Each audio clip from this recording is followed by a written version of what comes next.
14. Should be the next video, right? Yeah, next video. Hold on. What? Okay, what? Recording in progress. Wait.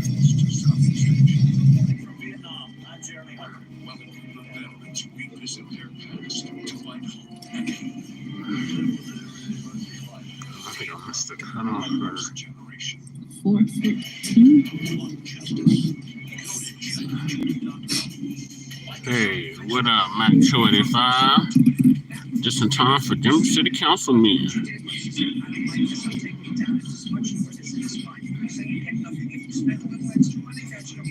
Time to sign up first. Mr. Sign up for general public comment. I'm waiting on Lady Shay to get back here.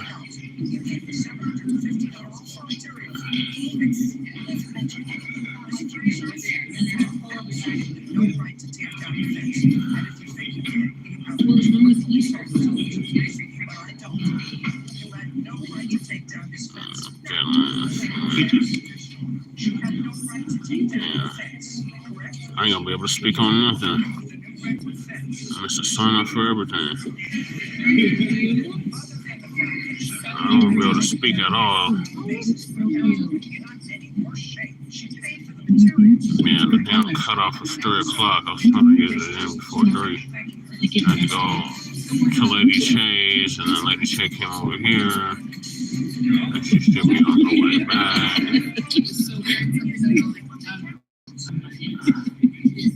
So y'all just hear from these bastards. Y'all won't hear from us, unfortunately. Yes, it's all good, Max 45. Thanks for asking.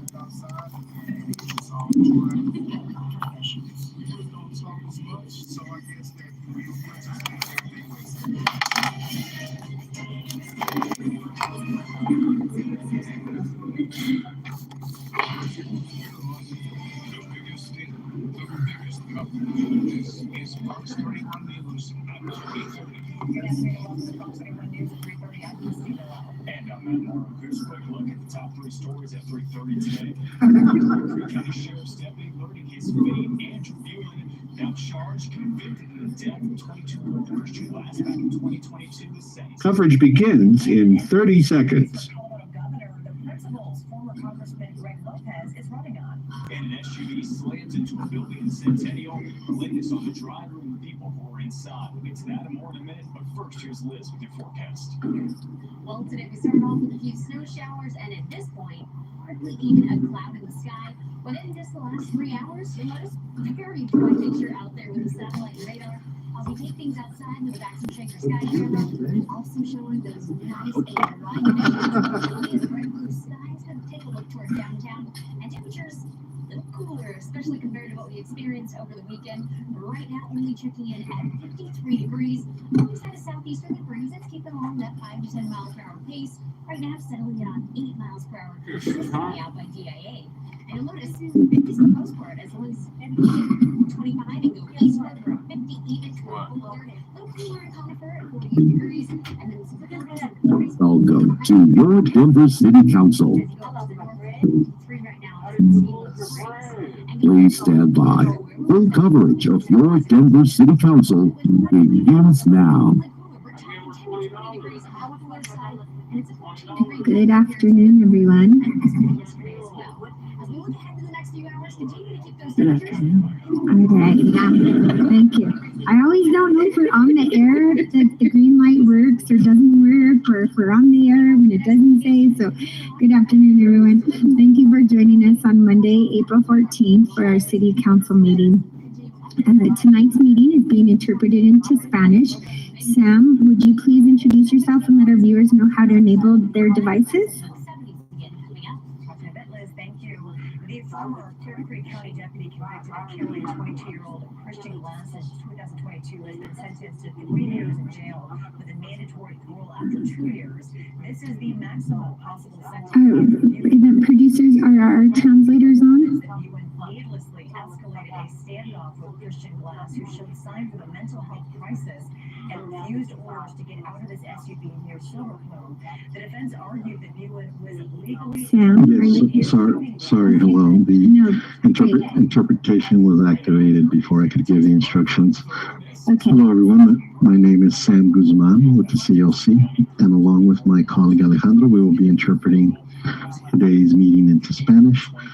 Please allow me a quick minute while I give the instructions in Spanish. Buenas tardes a todos. Mi nombre es Samuel Guzmán con la CLC y juntamente con mi colega Alejandro estaremos interpretando la reunión de hoy al español.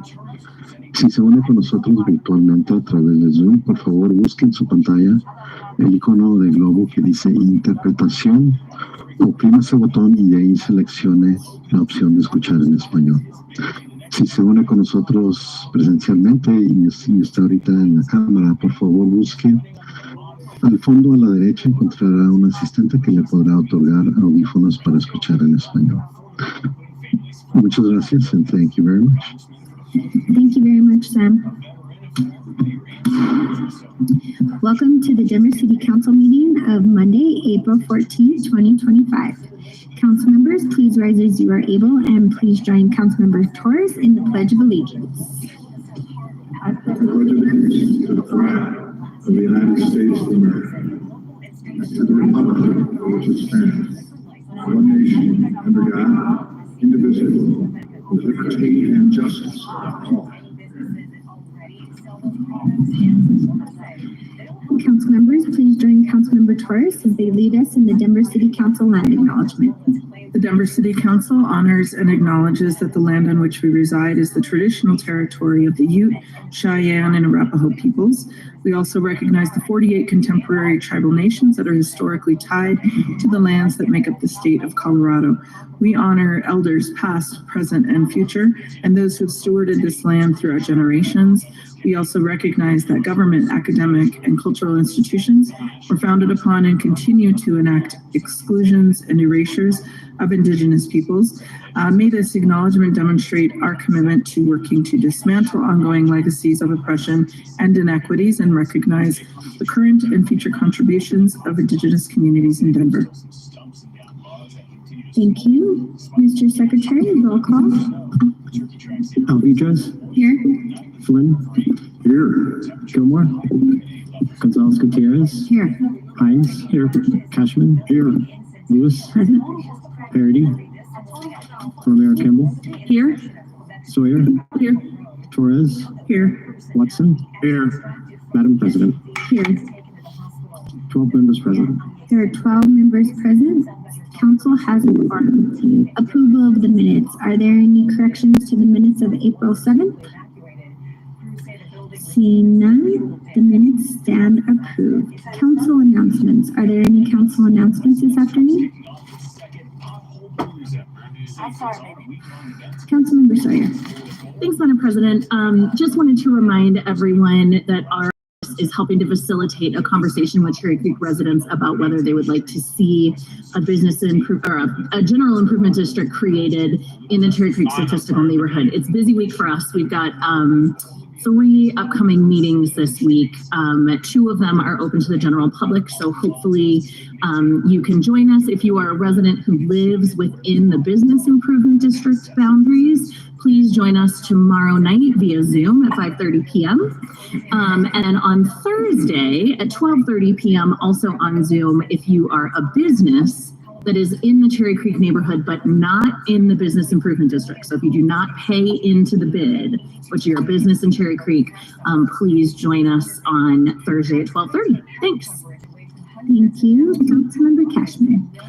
Thank you, Madam President. Wanted to let folks know one last time that this Wednesday, the 16th at 5:30 to 7:30 p.m. we'll be holding the 2nd annual District 6 Academy in the Community at Cook Park Recreation Center, 7100 East Cherry Creek Drive South. It's a great opportunity for residents. We'll have about 36 city agencies and nonprofit partners live and in person to answer your questions and concerns. We'll have Parks and Rec and transportation infrastructure. The DA will have police, fire, sheriff, about every city agency you want to talk to. Our Office of Children's Affairs will be there, the clerk and recorder, and a whole bunch more. What I do need to let folks know is we're doing major bridge repair on the Monaco Bridge over Cherry Creek. In order to get to Cook Park Recreation Center, you need to go either Evans Avenue or Leedsdale to Quebec Street. And that'll get you there. There's no way to turn on the Cherry Creek Drive from Monaco right now. So look forward to seeing everybody this Wednesday, the 16th, 5:30 to 7:30 p.m. The other thing, we have so many special guests here tonight for 2 proclamations. We have one other, Madam President, I'd like to recognize. We have a council member, Matt Uderman from Carver County, Minnesota, is joining us today. I don't know, Matt, whether you're with any colleagues or by yourself, but if you'll raise your hand, stand up so folks know who you are. Welcome, Matt. Good to have you here. Matt knows I'm a hat guy and brought this fine brim from Carver County. We appreciate that. That's all, Madam President. Appreciate it. Thank you, Councilmember Cashman. Council Pro Tem Romero Campbell. Thank you, Madam President. I just wanted to let residents in District 4 know that we are having the final Go Bond meeting in actually in the city. This is the last one. It'll be in District 4 at Hamilton Middle School at 5:15. This is Wednesday, April 16th. If you're not going to Councilman Cashman's extravaganza, please come to the bond meeting. Everyone is welcome. We're really excited about it, to be able to talk and hear your ideas. The survey for the bond, for the Go Bond, is also still open and available. So if you haven't received it, go to Denver.gov. I think it's // Vibrant Denver. So, Vibrant Bond, excuse me, did I say Denver? Vibrant Bond. And please do come. We want to hear your input. Thank you. Thank you, Madam President. Thank you. Councilmember Albides. Thank you, Council President. I wanted to share that we'll be having some in-district constituent hours this Friday, April 18th. And that will be rescheduled from Houston Lake Park because of the weather. Will be at Table Public House. And that will be from 3:30 on Friday to 5:30. Thank you, Council President. Thank you. Councilmember Watson. Thank you, Council President. On April 15th, beginning from 6 to 7:30 p.m., several council members will be hosting the second iteration of our community town halls around modernizing parking requirements. This will be a virtual meeting. If you're interested in attending this meeting and providing feedback, you can send an email to District 9 at denvergov.org or District 10 at denvergov.org or District 7 at denvergov.org. That's once again, Tuesday, April 15th from 6 to 7:30 p.m. We'll be hosting a virtual meeting discussing modernizing parking requirements. There will be individuals from our community planning development team, as well as members of council to answer any of your questions. Thank you, Madam President. Thank you. Councilmember Lewis. Thank you. I wanted to remind folks that the bond survey closes on April 17th. So be sure to take your survey. And then in Park Hill, the Greater Park Hill Cleanup Day will happen on April 19th. My son's birthday is March 19th. April 19th from 9 a.m. to 12 p.m. From Colorado to Quebec portions of East Colfax. If you want more information, you can feel free to reach out to our office. Thank you. Thank you. Just want to give everyone a heads up that this Wednesday, April 16th, we have a community advisory group for Police District 1 at 1311 West 46th Avenue. It's a great way to meet your commander and the police officers who represent Northwest Denver and Police District 1. It starts at 6 p.m., so if you're able to go, that'd be great. And also Regis University at Becher Commons, 333 Regis Boulevard is hosting an Easter egg hunt on April 19th at noon for their annual family Easter egg. Bring the whole family, bring your Easter egg baskets, and have a fun-filled search for goodies, and free parking is available. There are no Council Pro Tem, are you back in? Yep, go ahead. Thank you, Madam President. And my apologies. I had one more announcement to make. There is a showcase this Friday at Hamilton Middle School again, and it's with the AAYLS, and this is the African American Young Leaders. We gave, with Council Member Lewis, a proclamation for young Black girls, and this is the showcase that will be held on Friday at Hamilton Middle School from 6:30 to 8:45. It's Good Trouble for Black Futures, Journey Through the Decades of Black Excellence Showcase. Really excited. It is a no cost event, but you do have to register. So if you go to our website, we do have a link to that event. Again, this is, I think, going to be a really exciting event. I'll be there on a panel as well with a lot of other community leaders. Thank you. Thank you, Madam President. Thank you. Seeing no other speakers in the queue, there are no presentations, there are no communications, and there are 2 proclamations being read this afternoon. Councilmember Alvidares and Cashman, will you please read Proclamation 250516? Thank you, Council President. Proclamation 25-0516, recognizing the contributions of Jane Potts and Gertie Grant during National Volunteer Month. Whereas April is recognized across the United States as National Volunteer Month, a time to celebrate the selfless dedication of volunteers who strengthen the fabric of our communities.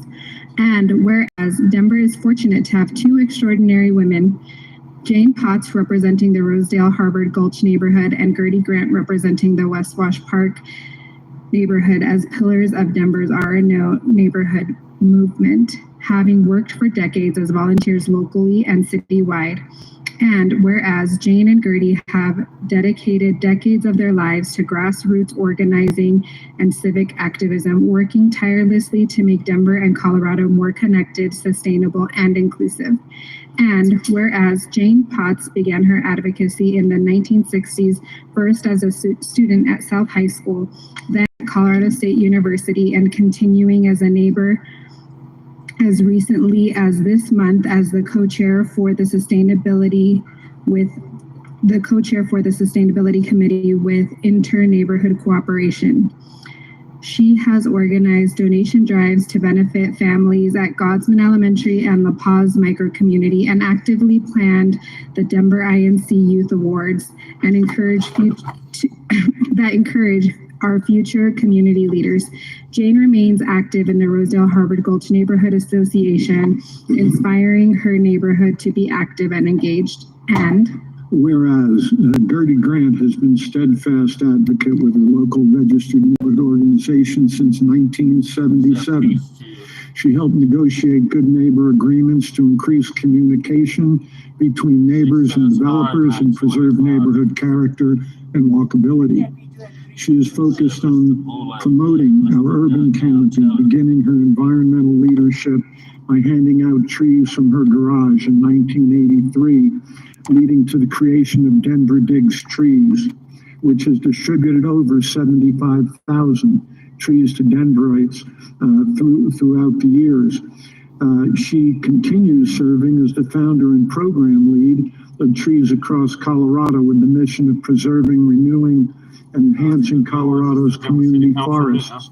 Since 2001, that program has planted 33,000 shade trees in communities across Colorado, whereas both Jane and Gertie have made substantial contributions to historic preservation in their neighborhoods and across Denver, ensuring that community character and stories endure for future generations. And whereas both Jane and Gertie are exemplars of what a community volunteer can be in Denver, their contributions reverberate throughout their neighborhoods and across our city and state, inspiring both current and future generations to commit to activism and volunteerism. Now, therefore, be it proclaimed by the Denver City Council that the Denver City Council hereby recognizes and honors the contributions of Jane Potts and Gertie Grant during National Volunteer Month, The council extends its warmest gratitude to each of them for their lifelong commitment and extraordinary contributions to community service, sustainability, and empowering their neighborhoods and the city and county of Denver's residents. And section 2, that the clerk and recorder of the city and county of Denver shall affix the seal of the city and county of Denver to this proclamation, and that a copy be transmitted to Jane Potts, Gertie Grant, Katie Rice of the Rosedale Harvard Gulch Neighborhood Association, Jonathan Edwards from the West Washington Park Neighborhood Association, and Beth Fluto from the Baker Historic Neighborhood Association. Thank you, Councilmember Cashman Alvidrez. Councilmember Alvidrez, your motion to adopt? I move that Proclamation 25-0516 be adopted. It has been moved and seconded. Comments by members of council. Councilmember Alvidrez. Thank you so much, Council President, and thank you both for being here today, as well as I see Sarah McCarthy, another pillar of our District 7 community. This was inspired last month, actually, when we heard about Jane kind of stepping down from the board of Harvard Gulch. So grateful for her leadership there, and been wanting to honor Gertie's work for a long time, as she has come out in the last year to testify. She came out to our parking my first parking town hall, which was so valuable to me to have someone with so much experience there. And it's so meaningful as a new council member to have people in my district that have been working in my district and making things happen for a long time that can give me the historical context of neighborhoods that I haven't spent that much time in. And so I just want to thank all of you here today for coming and for your advocacy over the years, because I have reaped the benefits of it as well, from the tree program that I actually have a free tree in my yard, and we need more of them. And so I am just wanted to take a moment. March was a busy month for proclamations, so it happens to be National Volunteer Month, and I am just so grateful for all of you that make time to come testify at City Council. And I hope that this will encourage more and younger and more generations to actually come tell their opinions and to learn from the people that have been doing this important work for generations. So thank you so much for being here, and thank you, Council President. Thank you. Councilmember Cashman. Yeah, thank you, Madam President. I think if you asked any of us up on the dais to name people in their communities that have provided dedicated service to their neighborhoods, they'd easily find some folks.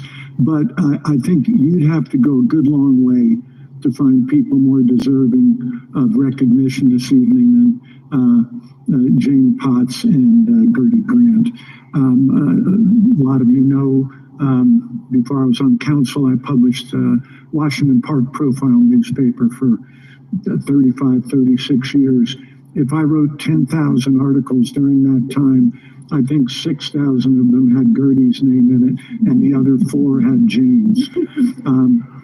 Specifically, I remember the first time, at least I remember, coming in contact with Ms. Potts was over efforts to preserve the home of Sacco DeBoer in the Rosedale Harvard Gulch neighborhood. Those of you, a lot of you probably know DeBoer's name is so instrumental in development of our parks and other elements of our city that really lend to its historic character. And Ms. Grant, I don't know of a time without Gertie Grant in my consciousness, but the first thing I remember talking to you about was Denver Digs Trees in its very early days, and the efforts to develop and preserve our urban canopy. And Gertie's been involved in historic preservation in her own area, on the west side of West Washington Park. But both of these women have been active throughout the city. I keep waiting for them to say, this is, I think I'm done. This is my last effort.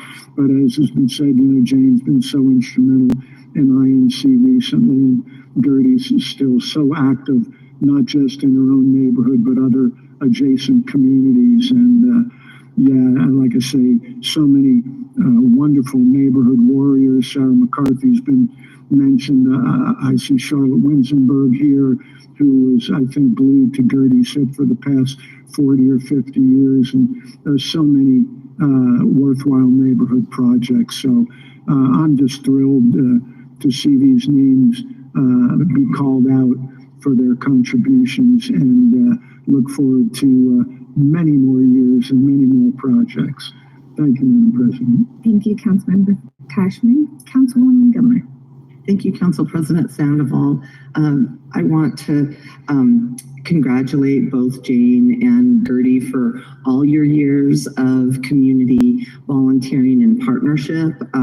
When I read the agenda and saw that you were both going to be honored tonight, I had to quickly check how old my oldest daughter is, and she's 26 years old, and I have to harken back to all of those scientific and cultural facility district organizations that Jane really helped get our capacity up. I remember Jane holding Sam when she was a brand new baby out at the Rocky Mountain Arsenal National Wildlife Refuge when we were taking kids fishing. And so that was 26 years ago.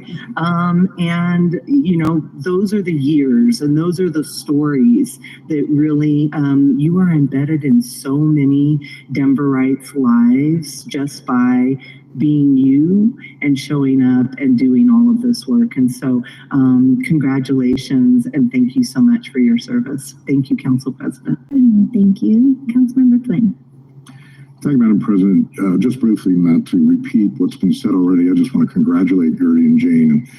And I've crossed paths with both of them much less frequently than Councilman Cashman has in his endeavors, but always found that to be a positive and productive occasion. I wish that we could clone them or actually maybe just ask them, what do you drink? Because I think one thing that this town needs is more people like you to be involved more often in their communities. And folks find it so hard to get involved with all the demands on their time. And I just wish we could find out and learn from your experiences and pass that on to other neighborhoods and other folks so that they can step up too and get involved as you have been for so many years. But congratulations.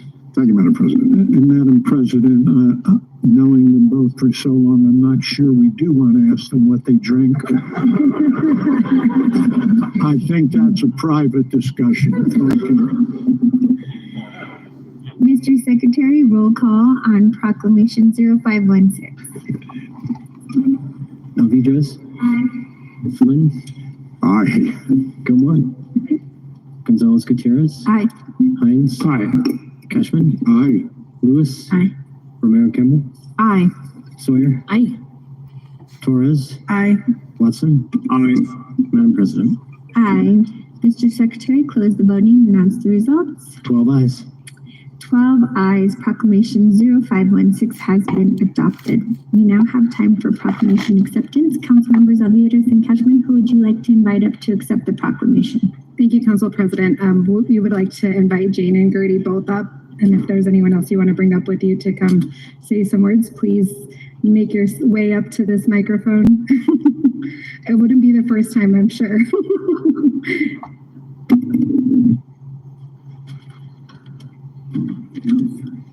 Introduce yourself so the folks know who is who. Good afternoon. My name is Jane Potts. I live in Rosedale, Harvard Gulch. It's great to see all of you in this wonderful city of Denver where it snowed this morning. It's beautiful blue sky now. Thank you, Councilwoman Alvarez and Councilman Cashman, for this unexpected personal recognition. It was a wonderful surprise, and it is truly a heartfelt honor. I would like to thank my neighborhood organization, the Rosedale Harvard Gulch, and the Inter-Neighborhood Cooperation of Denver, as they have given me many platforms on which to volunteer to support Denver neighborhoods. This includes everything from implementing environmental standards, scripting a good neighbor agreement, recognizing outstanding youth organizations, and coordinating local election debates. A big thank you to my husband, George, and my daughters, Mona and Jennifer, who are with me today, who have for years and years supported my, hey, I need to go do something, I'll be back later, after filling my car with props and food. Without a doubt, the best part of it is having these opportunities to meet people in and around Denver who are also involved in their community. It has blessed me with so many friends. Again, thank you, Denver City Council. I will always treasure this lovely recognition.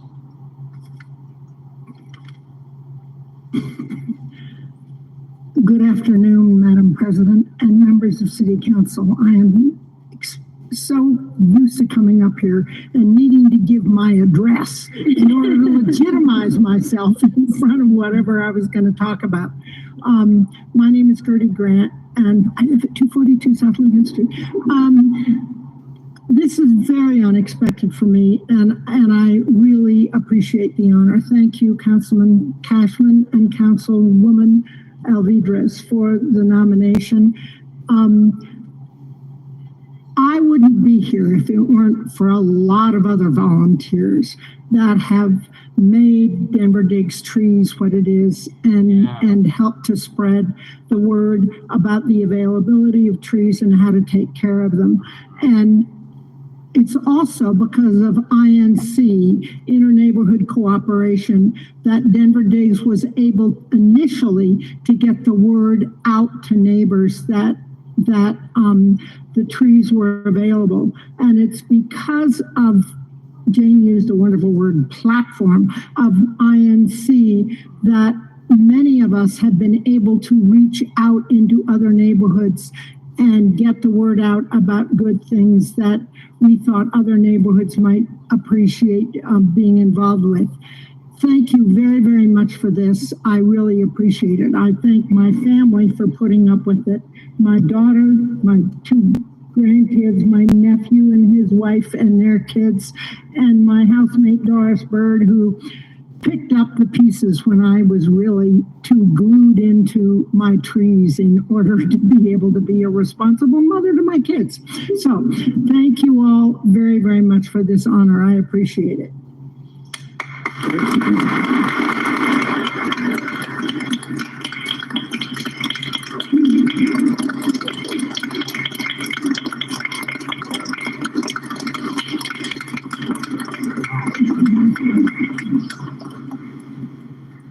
you.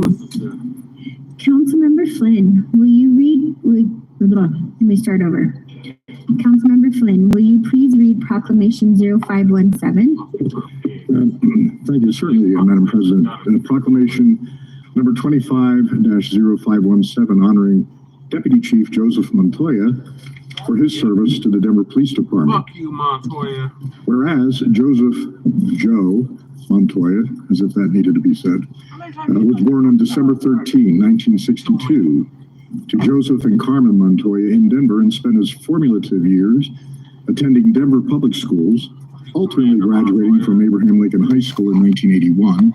And whereas while attending Whittier College in California on an athletic scholarship to play football and majoring in sociology, Joe made friends with several police officers who encouraged him to pursue a career in law enforcement. And whereas in December 1984, Joe returned to Colorado to attend the Colorado State Police Academy, resulting in him joining the North Glen Police Department as a patrol officer, later a field training officer, and finally a detective. And whereas Joe married Joe Madrill in 1987 and went on to have two children, Jenna-Ray and Joel, and a grandson, Emre. Is that him right there? Thank you. Boy, he's little. Whereas in September 1991, Officer Montoya joined the Denver Police Department, where he played a key role, including saving a young woman's life by forcing entry into a house just prior to a man lighting her on fire after dousing her with gasoline, solo arresting a suspect in a Halloween murder, serving on the bike unit during the visit of Pope John Paul II to escort pilgrims to Cherry Creek State Park, and conducting surveillance on a potential rapist who targeted Vietnamese women. And whereas Officer Montoya was an early member of the Weed and Seed program, designed to build stronger relationships between the community and the Denver Police Department, and providing more than 2,000 holiday gifts to children in marginalized communities. And whereas Detective Montoya served in the Vice Unit as a core training detective and later was assigned to the Major Peddler Complex Investigations Team, where his work resulted in a number of arrests and indictments, removing large quantities of illegal drugs from the streets of Denver, earning him a Distinguished Service Cross. And whereas Detective Montoya was promoted to sergeant, then as a Vice Narcotics Sergeant, and later as an Internal Affairs Lieutenant, where through these assignments he brought outstanding leadership and innovative techniques that benefited the officers under his command and provided a safer city for Denver residents. And whereas Montoya was again promoted to lieutenant, captain, and then commander, where in these leadership roles he approached challenges with a positive outlook and a can-do attitude while building strong relationships with the community and members of the Denver City Council. And whereas in July 2018, Commander Montoya was promoted to Division Chief of Investigations and was instrumental in developing a safety plan for the Major League Baseball All-Star Game in 2021, resulting in the successful arrest of several suspects who were in possession of multiple guns in a hotel 2 blocks from Coors Field the day before the Home Run Derby. And whereas in October of 2023, he was appointed Deputy Chief by Denver Police Chief Ron Thomas, playing a critical role on the leadership team managing the department on a day-to-day basis. Now therefore be it proclaimed by the Denver City Council, Section 1, that Denver City Council recognizes and acknowledges the outstanding service and career that Deputy Chief Montoya provided to the Denver Police Department and the residents of Denver, serving 17 years in a command capacity. And Section 2, that the clerk and recorder of the City and County of Denver shall affix the seal of the City and County of Denver to this proclamation, and that a copy be transmitted to the Montoya family, the Denver Police Museum, and the Denver Police Department. Thank you, Councilmember Flynn. Your motion to adopt? I move that Proclamation 25-0517 be adopted. It has been moved and seconded. Comments by members of council. Councilmember Flynn? It's hard to come up with what exactly to say to Joe. I'm really, really sorry to see you retire from the police department. Born in 1981. How old are you? Retirement age yet? Okay, never mind. I just really hate to lose officers of Chief Montoya's caliber. I'm very proud and privileged to sponsor this as the council member for Southwest Denver, where Joe went to school, grew up, and still makes his home with his family. And how's your mom and dad doing? Thank you. I haven't seen them in a while. I used to run into them at the King Soopers. And Madam President and colleagues, I've been in this building for almost 44 years, and I've been honored to become acquainted with some really, really fine city employees from all agencies, from all departments. And some of them stand out. Many of them stand out. But I do want to say to Joe and in front of your family that I can't think of a finer human being to wear the uniform of Denver Police Department than Joe Montoya.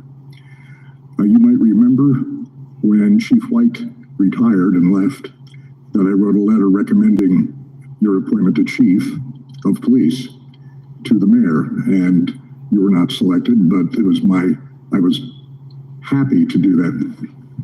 No reflection on Chief Thomas, who wasn't in the running at that time. I just want to point that out. It was when Chief Payson got appointed instead. But I saw in you the leadership, the intelligence, the insight, the personality, the openness, just the way you communicate with people. We just need more officers like Joe Montoya. And it's been my honor, I'm humbled to know you and to continue to know you since you still live in the neighborhood, and wish you well in your retirement. With that, Madam President, I would ask my colleagues to please join me in supporting this. Thank you, Councilmember. Councilmember Parris. Thank you, Madam President. Chief Montoya, I was able to meet when he served on the Denver Latino Commission, and I was in Human Rights and Community Partnerships. And what I know about that, particularly of people who already work or are in service of the city and county of Denver, they take on that because there's something that they love being a part of, something that they love contributing to, and the Latino community is an important part of your life, and you seek ways to explore that every day, and I appreciate that. Service is core to who you are. That's really clear. And you sacrifice, but so does your family as well. So I congratulate you in your retirement, and also congratulate your family and being able to spend more time with Chief Montoya and get to see all of your grandbabies grow up. But I think all of our first responders do their work out of love. It's too hard not to, right? But I see something deeper from those who grew up in Denver neighborhoods and who went to Denver schools. And I see you in exemplifying a lot of that. But you can't help but do this kind of work and give the kind of heart that you do to it. And so I thank you so much. And I know that as we seek other candidates from Denver communities, they do the same thing, because you can't help but love your community when you have come from it and you are now in service to it. So thank you so much, and congratulations. Thank you. Councilmember Watson. Thank you, Madam President. Deputy Chief Montoya, I want to say congratulations to you. I come from a family of service. My grandfather was the fire marshal on the island I grew up. My uncles were police officers. My mom was a nurse. My aunt was an educator. So I grew up in a family of public servants. And I look at you and the work that you have done across the city and the ways in which you have exemplified what Denver Police is. Today, we congratulate and applaud you for your opportunity to retire.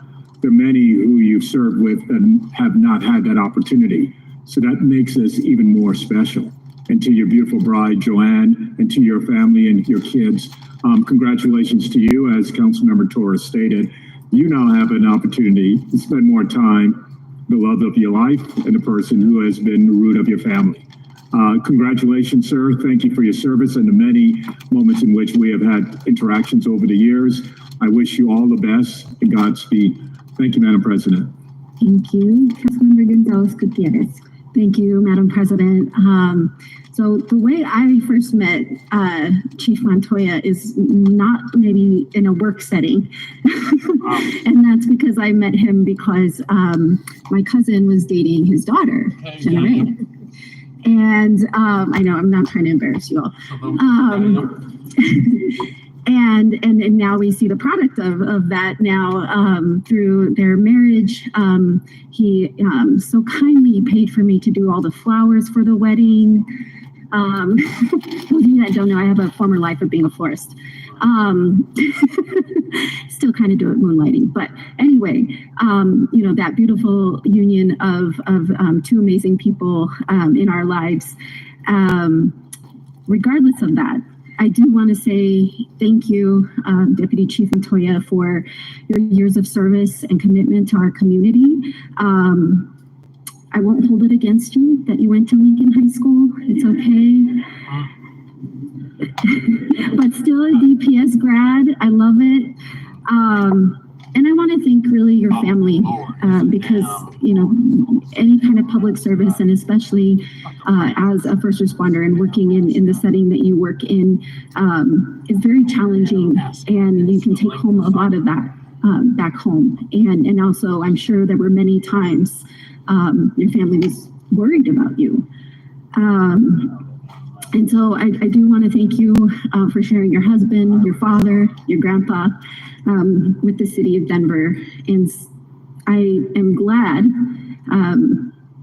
that you are of an age of retirement, and I hope that you enjoy your time going forward. And thank you so much. Thank you, Madam President.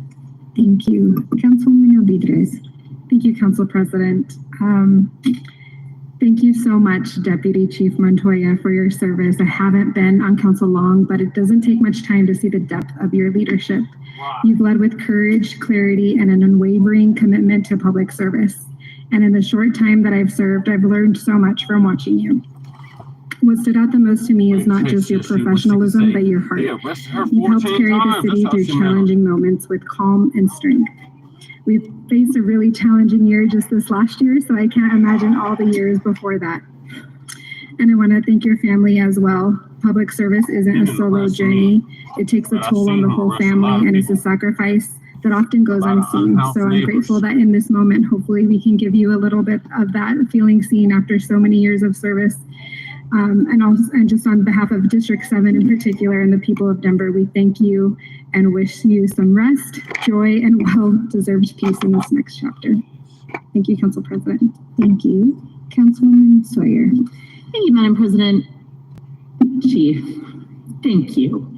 There aren't enough thank yous in this room or in the city of Denver for all of your years of service and all of the amazing things that you have done and the way you have supported our community. So I say thank you, but it's not enough.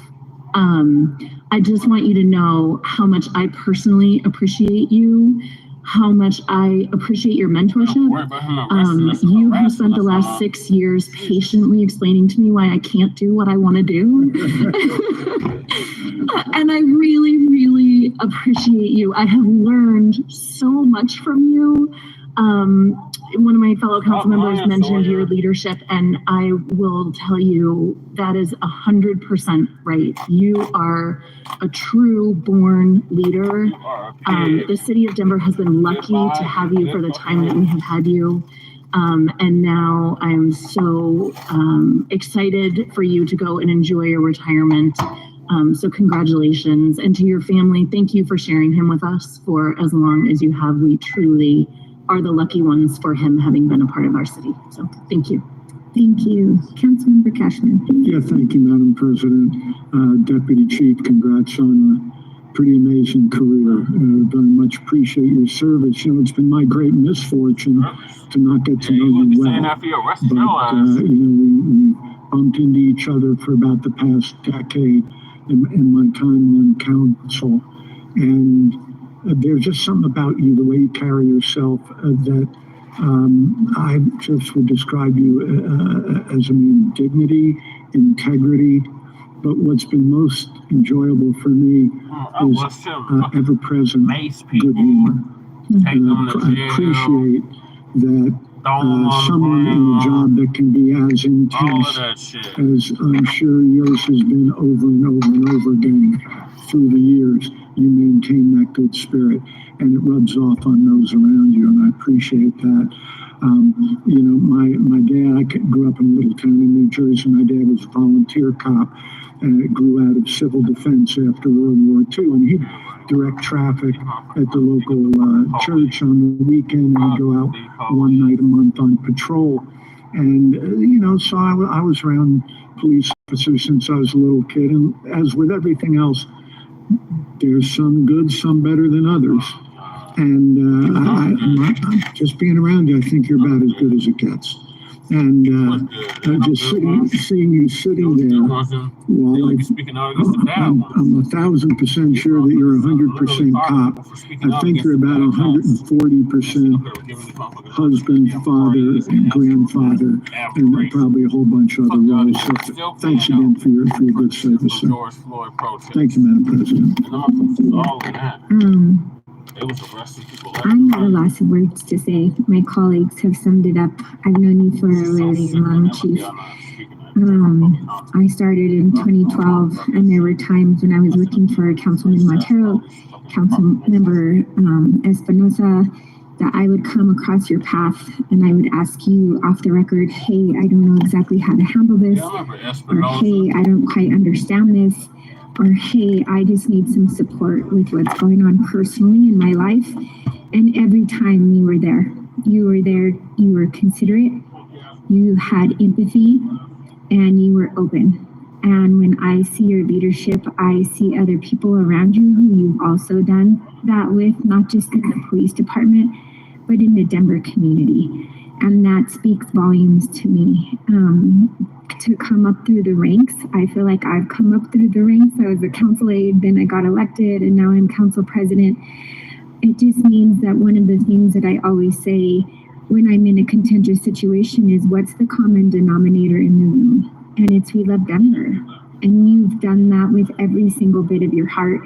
And to your two daughters, I'm sure there were long nights where you were wondering what your dad was doing. I'm sure that there were times where people were like, oh, I didn't know your dad was a cop. Let's go out, but let's not be too crazy. I'm sure it skewed some of your friends' comments. Just saying that as someone whose my kids are like, oh, my mom is, your mom's who? And they're like, oh, your mom's Amanda. So just saying through lived experience.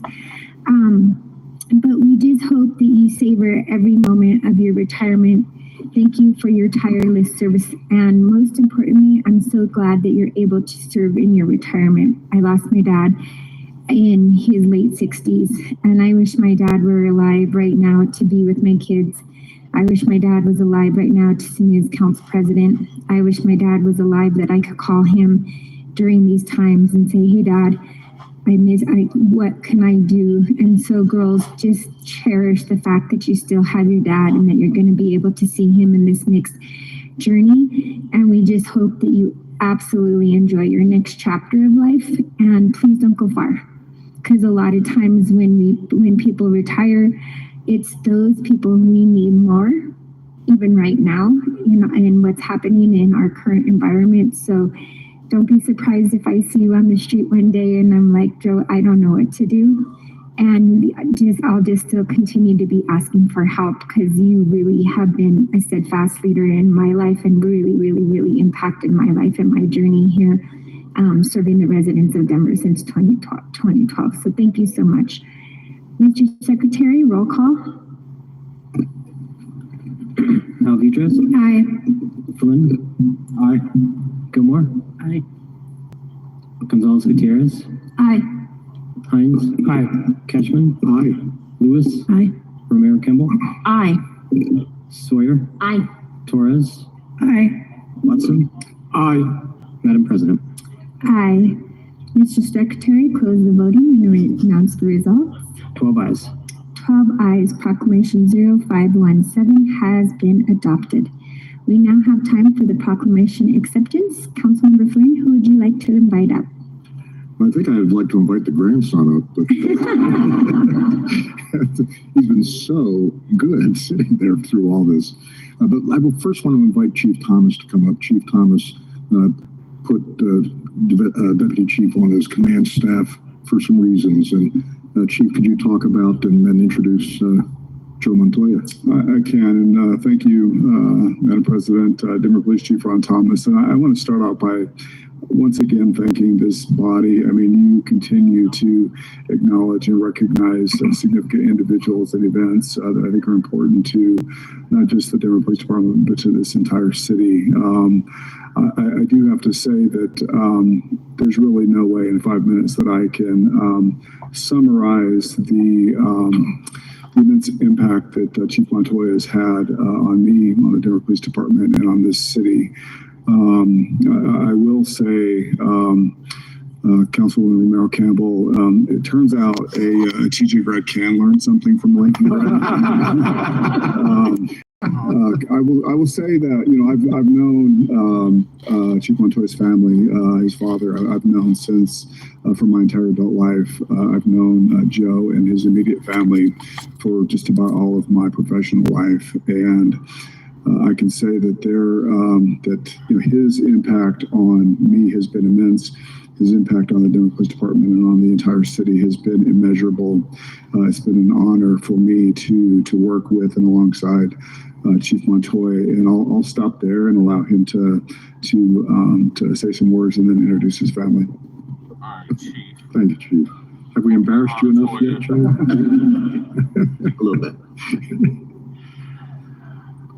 Well, thank you so much, Madam President, Council. Councilman Flynn, thank you for sponsoring this proclamation. It's a great honor.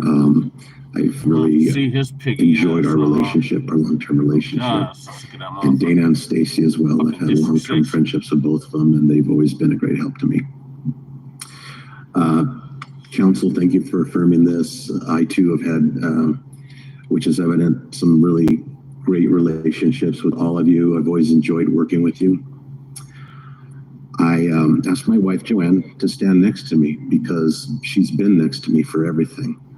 In law enforcement, you work through partnerships all the time. You have car partners, you have partners in units, but the one constant partner I've always had in my life has been my wife.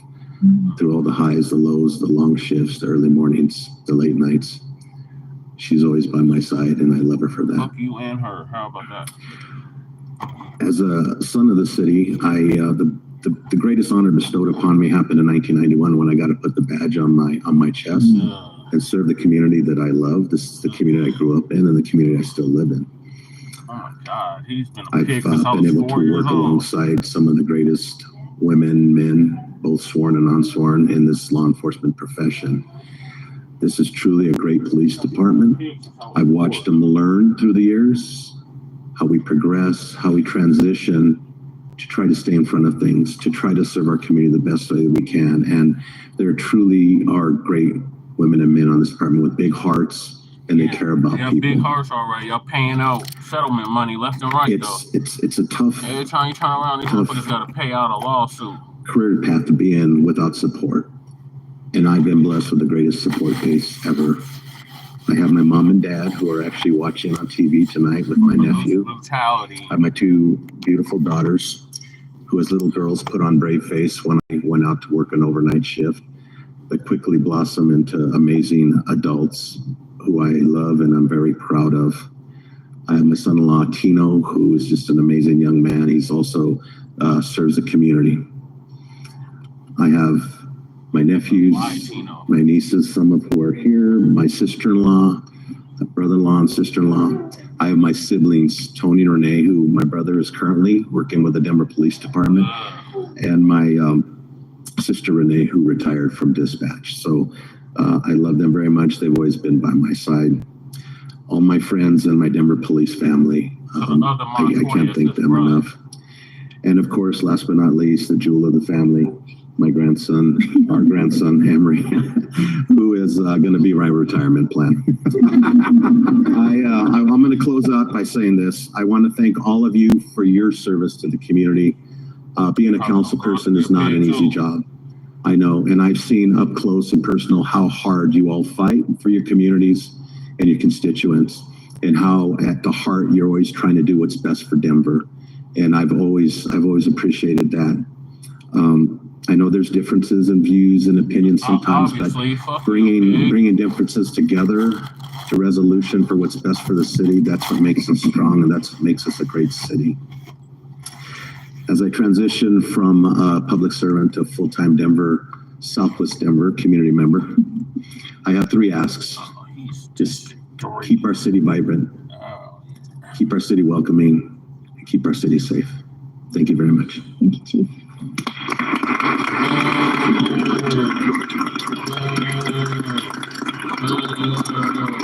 Tomato, tomato, boo. Tomato, tomato, boo.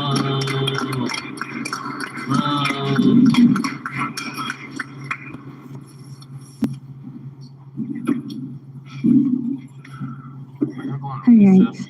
Councilmember Torres, we need a motion to suspend the rules of council to allow for introduction of a late filing.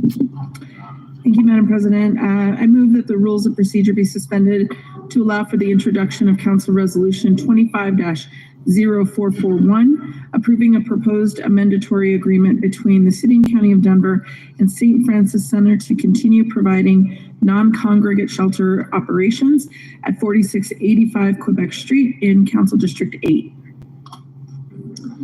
Thank you. It has been moved and seconded. Comments from members of council. I'll make the first comment. The mayor's office has stated that there would be operational impacts and commitments that if this resolution is not considered today. So I appreciate everyone if we could just add this to the agenda by indicating aye. Council members, just a reminder that we need a unanimous approval for this motion to pass, which would allow for the late filing. Mr. Secretary, roll call. Alvidrez, Aye. Flynn, Aye. Gonzalez Gutierrez, Aye. Hines, aye. Cashman, aye. Lewis, Aye. Romero Campbell, Aye. Sawyer, Aye. Torres, Aye. Watson. Aye. Madam President. Aye. Mr. Yep. 11 ayes. 11 ayes. Council Resolution 250441 may be introduced. Mr. Secretary, please read the bills for introduction. From the Business, Arts, Workforce, Climate, and Aviation Services Committee, 25-0417, a bill for an ordinance approving a proposed First Amendment to the agreement between the City and County of Denver and Allied Waste Systems of Colorado, LLC, Allied, to extend the parties' due diligence period associated with the previously approved property exchange wherein the City and Allied will exchange certain property as set forth in this agreement. From the Land Use, Transportation, and Infrastructure Committee, 25-0411, a bill for an ordinance changing the zoning classification for 589 and 595 South Lincoln Street and 35 East Center Avenue and Washington Park West. Council members, this is your last opportunity to call out an item. Councilmember Torres, will you please make the motions for us this evening? Yes, Council President Sandoval. Now I'll do a recap. Under resolutions, Councilmember Lewis has called out Resolution 0420 for a vote. Councilmember Hines has called out Resolution 0327 for a vote. Councilmember Lewis has called out Resolution 0447 and 0441 in a block for comments. Council Resolution 0415 for comments, and Council Resolution 0442 for questions and comments. Under bills for introduction, no items have been called out. Under bills for final consideration, no items have been called out. Under pending, no items have been called out. Mr. Secretary, please put the first item on our screens, Resolution 0420, approving a purchase order between the City and County of Denver, ABC Bus, Inc., concerning a one-time purchase of 8 electric vehicles for passenger shuttle operations at Denver International Airport. Councilmember Lewis, Councilmember Torres, will you please put Council Resolution 0420 on the floor for adoption? Yep, I move that Council Resolution 25-0420 be adopted. It has been moved and seconded. Comments by members of council. Councilmember Lewis. Thank you. So Dan has stated that the language on the purchase order is incorrect, and the airport requests this item be voted down so that the item can be corrected and resubmitted. Great. Mr. Secretary, roll call on Council Resolution 0420. Alvidrez, Nay. Flynn, nay. Gilmore, Nay. Gonzalez Gutierrez, Nay. Hines, nay. Cashman, Lewis, Nay. Romero Campbell, Nay. Sawyer, Nope. Torres, Nay. Watson. Nay. Madam President. Nay. Mr. Secretary, close the vote and announce the results. 12 nays. 12 nays. Council Resolution 0420 has failed. Mr. Secretary, please put the next item on our screens, Resolution 0327, proposed contract between the City and County of Denver, HNTB Corporation, to provide on-call professional services to support the administration and implementation of the sidewalk program citywide. Councilmember Torres, will you please put Council Resolution 0327 on the floor for adoption? I move that Council Resolution 25-0327 be adopted. It has been moved and seconded. Comments by members of council. Councilmember Hines. Thank you, Madam President. And I've already asked these questions and explained this both in private conversations and on the record with Dottie. So I'm just going to make my comments. I want to explain why I'm voting no on this contract. In our LUDI meeting, Land Use and Transportation Infrastructure Committee meeting, I shared serious concerns with our Department of Transportation Infrastructure about the lack of specificity in both the contract and the presentation materials we received. Multiple colleagues agreed. Despite the importance of this work, the work funded through a citizen-led ballot initiative passed 3 years ago, the materials before us were vague and failed to provide clear deliverables, timelines, or accountability mechanisms for how $15 million will be spent. To be clear, I am frustrated with the delays in getting this program off the ground. It's not specifically one entity or one individual's fault, but this is a project that should have already started. Residents are now paying into the fund, and they deserve to see results. But that frustration makes it even more important that we do this right. We cannot fix slow progress by making quick decisions. Greenlighting a $15 million contract to an on-call vendor with limited direction and a 3-year timeline is not the answer. We need a real plan, not a blank check. I have concerns about the use of an on-call contract for this sidewalk program. Voters approved the sidewalk repair fund in 2022, giving us plenty of time to issue a competitive RFP targeted specifically for this work. Concern that we're awarding it to an on-call vendor. To be clear, it's not about the capabilities of HNTP specifically, it's about the process. I keep hearing from constituents that on-call contracting looks like insiders helping insiders, as much as I do my best to educate, and that erodes public trust.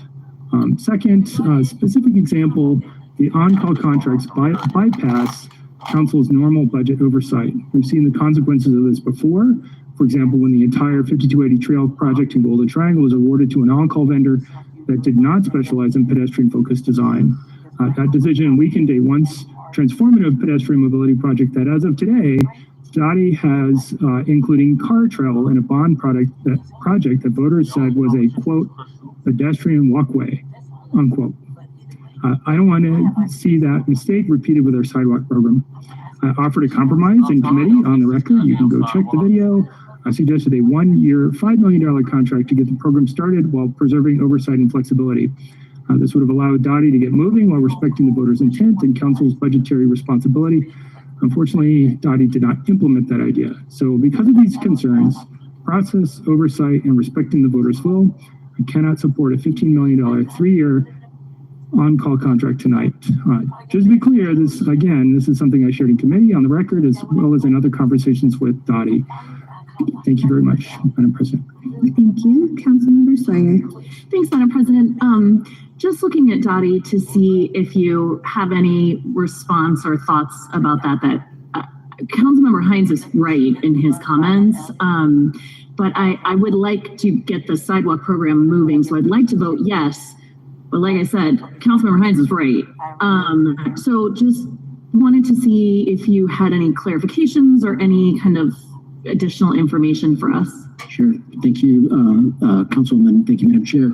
Nick Williams, Dottie here. I will just talk generally kind of why we're utilizing the on-call. And of course, our sidewalk program manager, Geneva Hooten's here to answer any more specific questions, some of which I think we did get into at our second meeting there, a little bit more specificity. Certainly heard that, but understand that there's a general feeling potentially that on-calls are not the most transparent way to both contract and do work on that. We do feel we very much follow best practices. This is not an uncommon contracting method amongst municipalities on there, that we do follow procurement best practices with this. We conduct, these are even on-calls are still a competitive, of course, you know, generally the entire slug of on-calls comes to city council for approval. And then when we go and select a member within that, we do an internal bid, three bids on this. So we do feel it reaches that competitiveness, but definitely understand that we're not doing enough to demonstrate that transparency on there. We are working on tools. Of course, we provide the quarterly updates on that. We're working on some more dynamic tools around that would just let you have that kind of information at your fingertips on there. We're also working to schedule a budget and policy where we go in depth on-call contracts and why we use them and how we use them and how we maintain that fairness, how we maintain that transparency as best we can on there. So that's what I would say generally. If you have any specific questions, certainly. Yeah, thanks. I appreciate that. I guess my concern is in the use of an on-call contract to begin with, right? So for people watching at home who maybe don't understand the way on-call contracts work, there's an RFP put out, there are respondents, and then Dottie makes a decision on like a pool of potential contracts. And then when specific work comes up, so council approves an up to $15 million on-call contract, and then the specific work that needs to be done under that contract goes out in a work order, not in, or purchase order, not, it doesn't come back to council with clearly deliverable, clearly measurable deliverables, specific metrics, and all of those different kinds of things. So that's where I think Councilmember Hines is 100% correct. Understood. So why an on-call contract? Was this about speed and efficiency, or was this about you don't know what you don't know and you're going to get there when you get there? And I'm going to be bold and start this, but then I will hand it over to Geneva. It's a little both on there.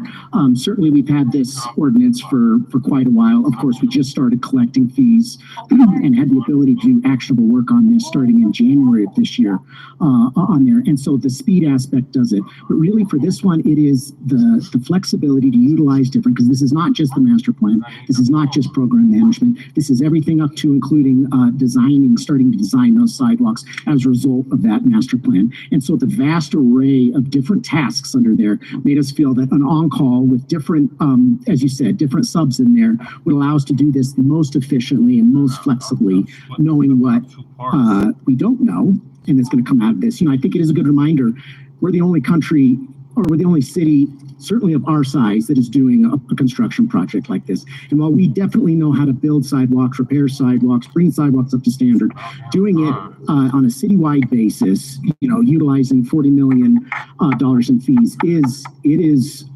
unique on there. And really, it was for all of those reasons that we chose to use the on-call method to give us that flexibility and to still maintain that urgency and speed. Okay. So Councilmember Hines's the comment about, 1 year, $5 million, let's see how it goes. Is that an option? I mean, I understand why you didn't want to move forward with that given the contract was already written and it was in committee, but is that something, if we were to vote this down today, is there an option moving forward that is something that would allow for a compromise between council's concerns and the fact that we have got to get this work done? Yes, thank you, Councilman. And this is where I will turn to Geneva. Okay. Now I know my limits on here and just to why. Thank you. Hello, everyone. My name is Geneva Houghton. I'm the director of the Sidewalk Enterprise Program. Thank you for having me here today. Councilman Sawyer, those are good questions. The reason why we would advise not shortening this contract to 1 year and limiting it to $5 million is that it would significantly set the program back from our ability to delay, from our ability to deliver. And as the voters voted, this is a huge program with $90 million over the next 3 years to spend and to make sure that we are delivering sidewalks for Denver. We need this contract and the resources within it to deliver a citywide sidewalk master plan, to complete a programmatic setup and make sure that we are efficiently and transparently using these dollars, and that we are, of course, moving as many segments as we can into design and construction. Reducing that term and the contract capacity would completely limit our ability to do that. And specifically, it would limit our ability to move as many corridors as we can into design. One of the key things we presented at the second LUDI meeting 2 weeks ago was about how that $15 million is very likely to fall out. It's not the right word. Let me find my words. How the $15 million might be covered across the 3 buckets of program management, sidewalk master plan, and engineering. Ultimately, we anticipate the program management to cost between $3 and $5 million. We anticipate the sidewalk master plan to cost about $2 million. And the remaining capacity on the contract, the $8 to $11 million, would go for engineering services. The last thing I want to talk about and really address is the council oversight question. I think it's very fair that you all have questions about how we'll be answering and how are we being transparent to the public and to you. And so there are two separate aspects of that accountability and transparency. The first is because this is an on-call contract, it will be part of a citywide process of providing you all with quarterly reports. Let me get to my notes so I say it correctly. The Program Management Division within DOTI provides council a quarterly report for all professional service and construction on-call contracts, such as this. These quarterly updates cover all active on-call contracts, including a brief statement of work, contract term dates, start and end, firm and contractor point of contact in their email, current authorized contract amount issued and remaining contract balances, as in how much have we spent and what is remaining to be spent, the DISBO goals, certification type, and goals attained. This will be subjected to that as well. In addition, the sidewalk program will be delivering you all quarterly council updates to say, this is what we're doing, here's how we're using this contract, here are opportunities for public input, and opportunities for you all to help us get the word out about the program. So there are multiple opportunities for us to make sure that we are being transparent to the concerns that you have. Okay, really appreciate that. Thank you very much. Thanks, Madam President. Thank you. Councilmember Cashman. Yeah, thank you, Madam President. I'm 100% in support of this contract, not minimizing the number $15 million. It's an enormous amount of money. We have a responsibility to keep our eyes on the pennies and the millions that we spend. My colleague, Councilwoman Sawyer, has done a magnificent job of elevating the world of on-call contracts to a new level, where the first number of years that I was on council, there was not near the degree of reporting from the agencies or the general oversight. And I think all our agencies understand that we need to know what's going on. And I think we'll get that in this case from Dottie. The main thing for me is I am so aware of the enormity of this project. This is, I've said it before, we put in half a dozen blocks of sidewalks where sidewalks didn't exist in Corey Merrill a few years ago. It took us 3 years. Here we're told, last numbers I've heard, we've got 355 miles missing sidewalk. We've got 1,200 miles of sidewalk too narrow for a wheelchair. And this is all going to involve property acquisitions, right-of-way arguments, going around trees, because I've also watched Dottie in recent years be very sensitive to our urban canopy as they're building out the system, whereas in the past it didn't appear that was as high a value as it is now. So recognize those 15 million, but I am in support. I want to get this program. Our voters told us clearly they want sidewalks, and I think the program or the initiative 307 said want this done in 9 years, which I obviously can tell I'm smiling. I don't see how that gets done. I'll be really anxious to hear the report on what our, if this passes, what HNTB comes back and says is a realistic time frame for getting the product that we want. Thank you, Madam President. Thank you. Councilmember Hines. Thank you, Madam President. Just 3 points in response to Dottie's comments. And again, y'all are fine people. So this is not, I just want to set that beforehand. I just want to put it on the record as well. So one comment was that this contract includes a vast array of different tasks. That also concerns me, as you want flexibility to do a lot of different things with HNTB, which means that you could go in a lot of different directions, maybe some counter to what council wants. Second point, we shouldn't vote it down because it'll delay the sidewalk program. We do hear this regularly, and I'm just sad that we have to now eat this sandwich, even if we don't like how it's made or what's in it. And weren't asked in advance if this is the kind of sandwich that we want.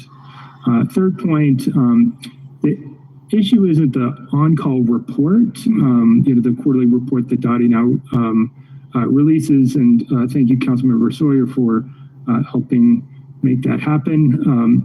It's about how the program could move in a direction counter to council's desires. And again, because there's a vast array of different tasks and we wouldn't have the oversight to redirect it. I keep hearing time and time again, areas and projects where we are removing bike lanes or we're altering bike lanes. And that's concerning to me as we have a lot of stakeholder processes that are voted on by council that talk about the pedestrian at the top of the food chain and that we want more bike lanes, but removing bike lanes, say in front of the Performing Arts Complex or allowing STK Steakhouse to have a valet parked there in the middle of an existing protected bike lane. There are projects, the 5280 Trail project that will now have cars on it in Golden Triangle.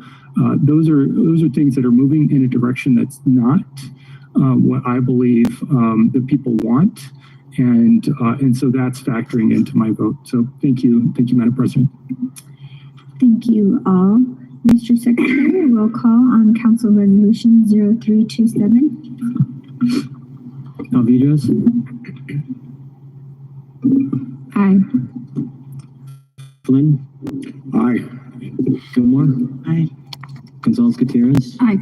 Hines. Nay. Cashman. Lewis. Aye. Romero Campbell. Aye. Sawyer. Aye. Torres. Aye. Watson. Aye. Madam President. Aye. Mr. Secretary, close the voting and announce the results. 1 nay, 11 ayes. 1 nay, 11 ayes. Council Resolution 250327 has been adopted.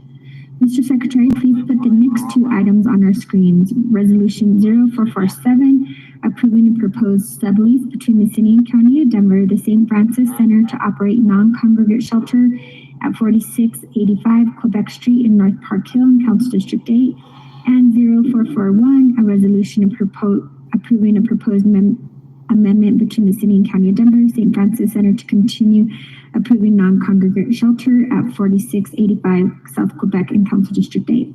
Councilmember Lewis, please go ahead with your comments on Resolution 0447 and 0441. Thank you. I pulled these out together. Excuse me. I pulled these out together to discuss an opportunity to improve our partnerships with service providers and to begin to build the infrastructure necessary to build out a more diverse supply of service providers. As I mentioned with my concerns regarding the Salvation Army, Colorado Coalition for the Homeless, the providers we tend to lean on tend to be larger contracts. And so I have no concerns about this provider. In fact, I've heard great things about St. Francis, and I'm proud to have them in Council District 8. I just worry because we have such diverse needs as a city, we can unintentionally set up our providers for scope creep and sometimes overburden them because of that diversity of needs. And we continue to see an increase in, so I wanted to read some of the feedback that we heard from our good neighbors. We continue to see increased stability from those coming into the Comfort Inn from street homelessness. Client rates the calm and quiet of the building and physical environments and the staff to be very helpful to them. Groups continue to be a huge hit. The art group, which is led by volunteers, has 5+ participants a week. Meditation and creek cleanup have a regular roster of attendance as well. And so just wanted to shout them out for the incredible work and partnership that they are doing in Council District 8. Thank you. Thank you. Mr. Secretary, please put the next item on our screens, Resolution 0415, an agreement between the City and County of Denver, Colorado Nonprofit Development Center to purchase a permanent facility to support critical work providing mental health services to Denver residents. Councilmember Lewis, please go ahead with your comments on Resolution 0415. I was actually excited to see this partnership with the City and County of Denver and the Colorado Nonprofit Development Center, because I think they can be one of many places that we can lean on to provide support for our community-based organizations, thus providing us with an opportunity to be able to diversify the service providers that we are working with and being able to help folks scale. I think historically, you might have community-based organizations that are really, really good at programming and maybe don't have the capacity or infrastructure to do some of the back end stuff, and CNDC allows us in this partnership an opportunity to really scale and invest in our community-based organizations. So just wanted to shout out the great work that they do, but also the opportunity that we have as a city to invest in our community-based orgs through this partnership. Thank you. Thank you. Mr. Secretary, please put the next item on our screens. Resolution 0442, approving a First Amendment to the Denver Housing, Health, Pay, and Success Social Impact Bond Partnership between the City and County of Denver and Denver SIPPRA. Councilmember Lewis, please go ahead with your comments on Resolution 0442. Thank you. I just wanted to know, what is the CIPRA LLC and why do we partner with them? Good evening, Midori Higa, she, her pronouns. I'm the Director of Homelessness Resolution Programs at Host. So Denver CIPRA LLC is a special purpose vehicle, or SPV, and this entity is solely owned and operated by a Corporation for Supportive Housing. The entity's special purpose is to manage the flow of funds in the project, which is CIPRA, or Denver's Housing to Health, Pay for Success project, which started in 2022, ends in 2029. So they manage the project outside of CSH's regular business operations to ensure project financials and CS financials remain separated. So the only reason that we're amending this contract is for like one small change in one sentence in the partnership agreement. There's nothing fundamentally changing about the research project, the partners, or anything. Thank you. So the LLC is attached to the Colorado Coalition for the Homeless? No. Corporation for Supportive Housing is our intermediary in CIPRA. So let me give you more. Okay, thanks. Denver's Housing to Health, Pay for Success project launched in 2022 to provide supportive housing to people at the intersection of homelessness, the criminal legal system, and emergency health care. We have a report, which I think Polly had shared out prior to council today, but the findings from the early project implementation reveal Housing to Healthcare has built the foundations required for future results, including strong outreach, quality supportive housing and services, intentional navigation of the legal and healthcare systems, and promising housing retention. Let me go to this other spot.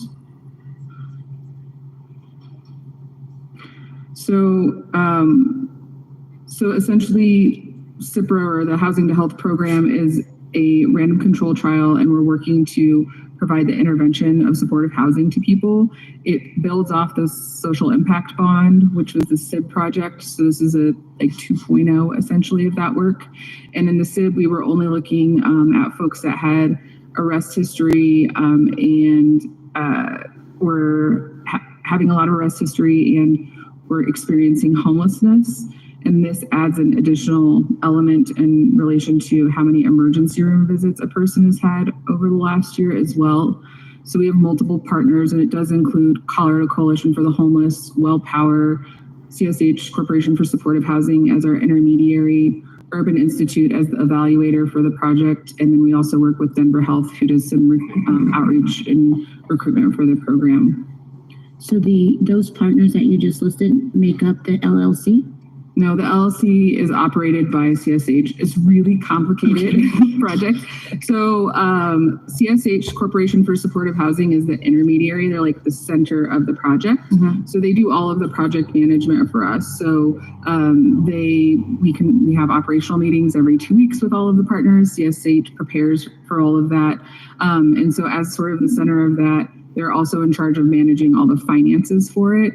The way that this project works is that we received money on the front end from a number of lenders. Mm-hmm. And so the money that's in the LLC is money that the lenders put in the LLC. And so CSH has separated the money from their regular business, right? So they're like, hey, we're doing financially savvy things over here with the LLC. It's not our regular business. Okay. And then, we helped with accessing the grant that would come from Treasury at the end of the project.